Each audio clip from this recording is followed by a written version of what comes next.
ماکره ولی اگه رنگ آبی رو لمس کنم ویدیو تمومه. هدفمونم یه شیرینی خوشمزه است. اوکی، من میتونم رنگ آبی رو ببینم ولی نباید لمسش کنم.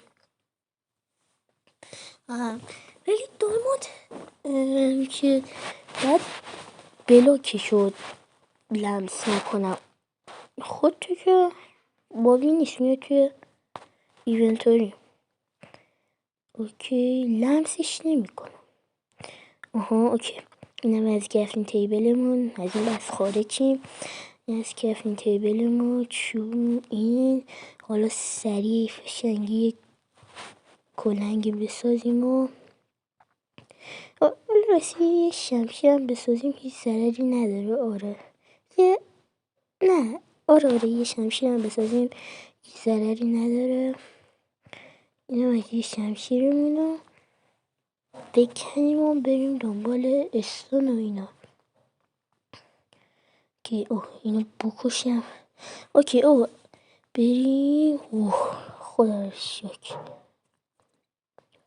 اوکی بچه ما اومدیم توی یه قا همه وسایلمون یس آیرون یس برو بکن.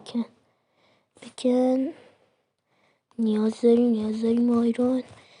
اونوری به خاطر همین باید بلاک بکنیم و بریم اون طرف. خیلی آسونه، فقط باید بشینم و برم که نیفتم. نه چوبو کارش نکنیم چون نیاز داریم. که بیا بذار با نهایت آرامش، خیلی آروم بذار. اوکی، ما اومدیم اینجا.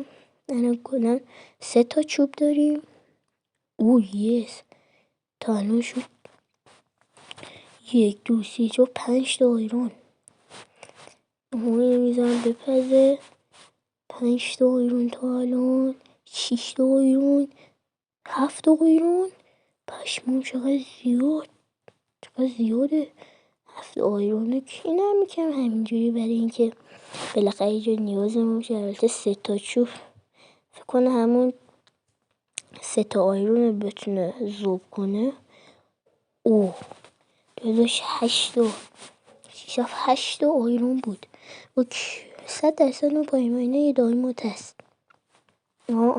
ما اینو درست کردیم، پیککسمون درست کردیم. اوکی الان باید بریم دنبال یه دایموند خوشمزمون.